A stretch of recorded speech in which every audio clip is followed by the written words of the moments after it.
it feels a little bit weird to be starting a vlog at night, but we're gonna roll with it. Welcome or welcome back to this little corner of the internet. If you're new, my name is Lillian. I talk about books and writing, storytelling, and creativity. And today is going to be the start of a little reading vlog that I wanted to put together. Heads up, this is going to very likely be a laid back, chill kind of reading vlog. I can't promise that I will finish anything that I'm currently reading, at least by the end of this vlog. I do plan to finish the books in general, but as a way to sort of ease myself back into the video making process, routine, I thought I would put together this reading vlog and just have you follow me for the next couple days where I talk to you about what I'm reading and show you little snippets of my day. As far as the books that I will be sort of reading and discussing in this vlog, I had a look at my story graph to see how many books I'm currently reading and which ones I would like to focus on. And I won't tell you how many I'm currently reading on there if you really want to know. I will leave a link to my story graph down below.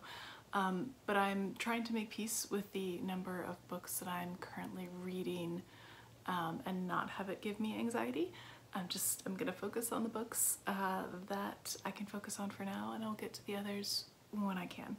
Just trying to make peace with my own chaotic reading nature at the moment, or at least this year.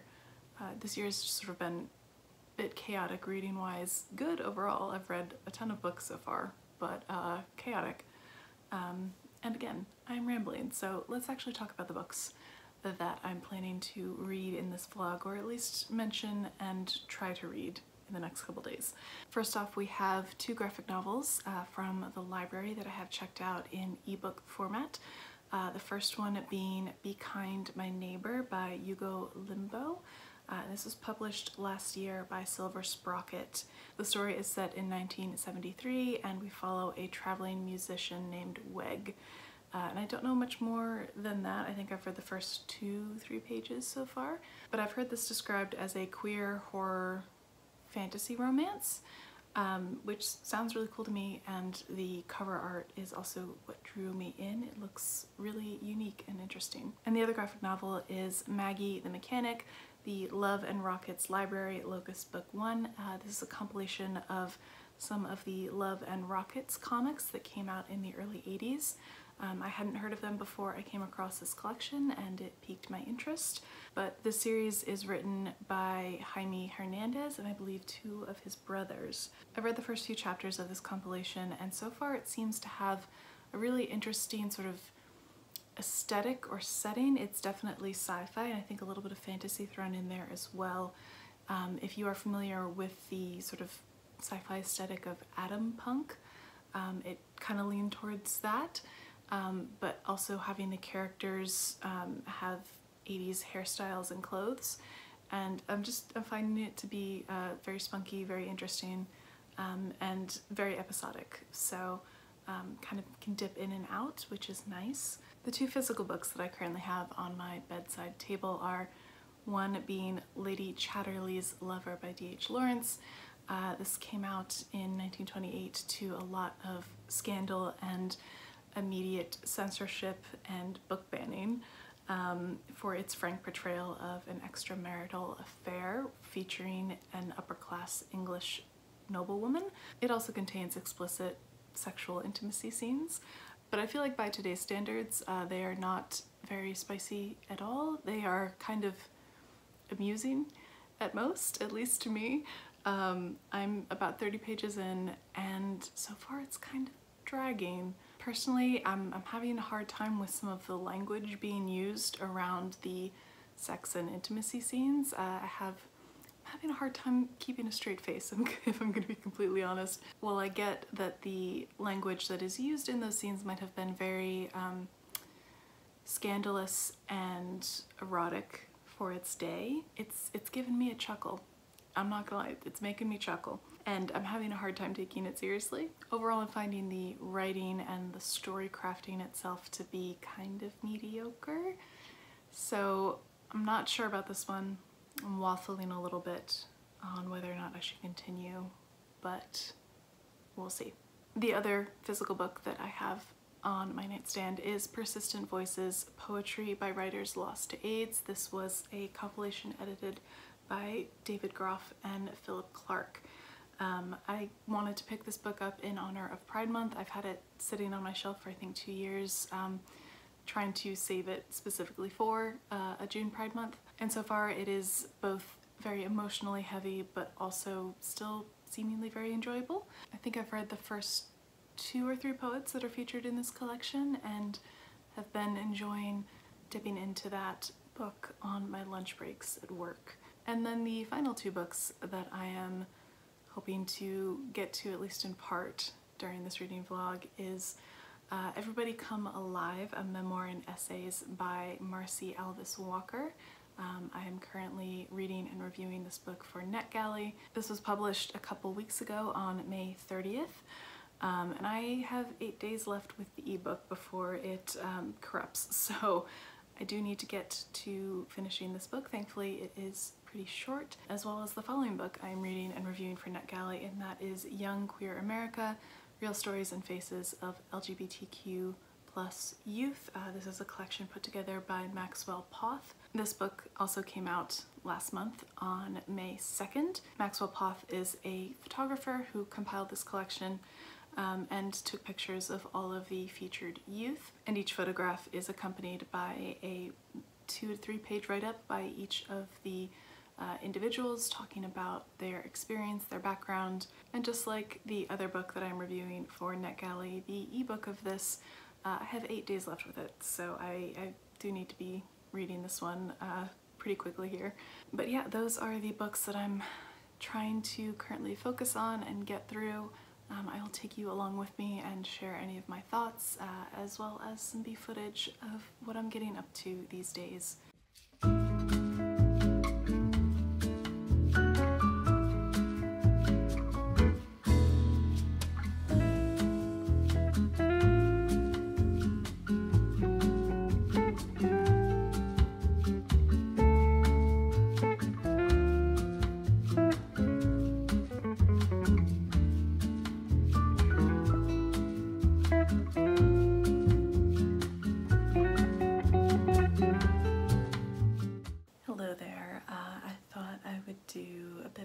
Check-in before I go ahead and do some reading before I go to bed tonight. And at the moment I currently have the Persistent Voices Poetry Collection, as well as Lady Chatterley's Lover by D.H. Lawrence. Jury is still out on Lady Chatterley's Lover. I'm finding it a little bit rough going in the sense that the prose really isn't my thing, or I guess possibly the caliber that I might want from a quote-unquote classic. I said this in my last video, but to me this is probably more likely a classic because of its shocking nature and its taboo kind of history, as opposed to the quality of the writing and the storytelling, and I'm finding that to be more and more the case. So I am debating on whether or not I should DNF this. I'm only 34 pages in, but I can already tell that just based on the writing style that I have witnessed so far, it will be a bit of a drag to get through this. And there's certainly part of me that feels bad for saying that, but there's another part of me that is reminding myself that I have pulled myself through quite a few mediocre books recently, and I'm kind of tired of doing that. So I think I'm talking myself into DNFing this book. I might give it one more go and see in the next maybe chapter or 2 if maybe the plot picks up and I enjoy it. But I'm leaning more towards returning this book to the library. And while Lady Chatterley's Lover is on the chopping block, I'm also looking to read a bit more of this poetry collection tonight. I have been quite enjoying this wide selection of poets in here, and there have definitely been some hard-hitting poems in the first 15-20 pages. And I've definitely been making a note of some of my favorites in the table of contents here, and perhaps I will share a favorite poem or 2 later in this vlog. But I think that's going to conclude my nightly check-in here, and I'm going to get to reading.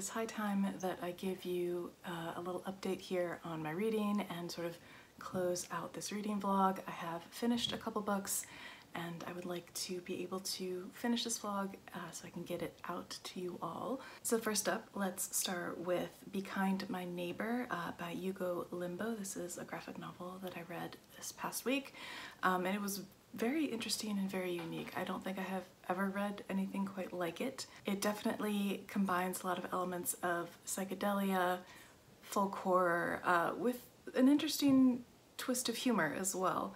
One of the main characters happens to be a trans man, which was really cool to see.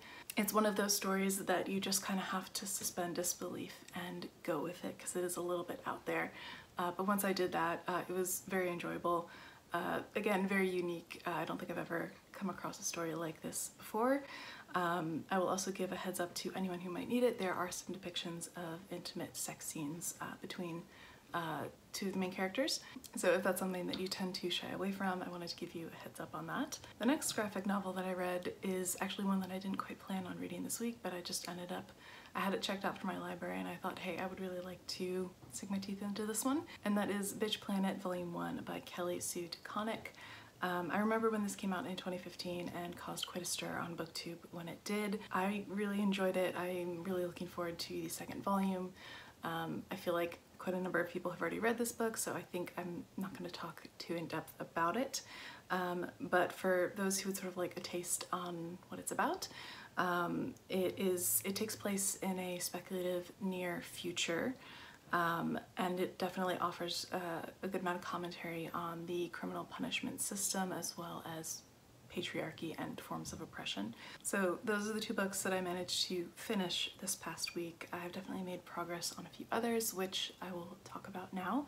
The first being the other graphic novel that I have been reading, and that is Maggie and the Mechanic, the compilation bind up by Jaime Hernandez. Still making my way through it, still enjoying it for sure. Definitely noticing some of the attitudes and tropes in this series bind up collection are a little bit on the dated side, so just keeping that in mind for context of when it was published. But overall, I'm still enjoying the action-packed episodic nature and storytelling, but definitely keeping in mind sort of when it was written. I'm sorry, I lied. I did finish another book this past week, and that is Young Queer America by Maxwell Poth. This is one that I was reading and reviewing for NetGalley, and I think if you have a young queer person in your life, or if you are an older queer person that would like to have some, I guess, queer joy or sort of be able to reflect on your younger queer self, I think this book is really great for that. This book is a compilation of photographs as well as sort of self-exploring essays by these young queer folks that are featured throughout this book, all varying from ages of, say, 6 or 7 up to 17, 18 years old, from different walks of life, different groups within the LGBTQ+ community. In some of the stories, there is some heavier material that is touched on that these kids have gone through, that they are sort of talking about. I thought it was very wise and thoughtful that there were content warnings given, if needed, at the beginning of these stories. So if you are not in the headspace to read that story, you can skip it and come back to it during a time that you might be. It was also really great to see the photographs that accompanied each of these stories. I will say I feel like this book is one that is probably better dipped in and out of, as someone who sort of had to read it in a short-ish amount of time in order to get out a review for it. It does get a little bit repetitive of just sort of the same format for each of the personal essays. I feel like I probably would have personally enjoyed this book a lot more if I was able to sort of read it over a wider spread of time. Nevertheless, I think this is a very important book. I'm very glad that it exists, and I think it's going to do a lot of good in the world. Next up, I have very slowly still been making my way through the Persistent Voices poetry collection. Definitely taking my time with it. When I have been reading it, I have really just been enjoying getting back to reading poetry. It's something that I didn't realize how much I missed, so I think I will definitely be making more of a point to pick up some of the poetry collections I have on my shelf in the coming weeks here. And then last but not least, a book that I have not gotten to this past week, so I'll need to get to it this coming week, is Everybody Come Alive, a memoir in essays, which I'm also reading and reviewing for NetGalley. And I'm thinking that after I finish filming for this vlog, I might just start another vlog for this coming week. I'm thinking I might just sort of continually film sort of my reading thoughts and what I'm up to and put them out as vlogs every so often. And so you sort of get in the moment thoughts on the books that I'm reading sort of as a supplement for the monthly reading wrap-ups that I am currently putting a pause on at the moment. Just they take me a good chunk of time to put together and I don't have as much free time at the moment. So that is sort of what I'm brainstorming to do going forwards here, and we'll see how it goes. But let me know if you have read any of the books that I talked about in this vlog, or if any of them sound interesting to you. I'd also love to hear from you what you're reading at the moment. What are some of your summer reads that you're excited to get to? Would love to hear from you in the comments. But I think I need to definitely wrap this up, edit this footage, and post on over on YouTube. So if you enjoyed this little weekly reading vlog, feel free to give it a thumbs up. It definitely helps my channel grow. And if you're new here and would like to see more from me, feel free to go ahead and subscribe. I would love to have you. But I think that is going to be it from me, folks. I hope you all are doing well, and I will see you in my next video. Bye.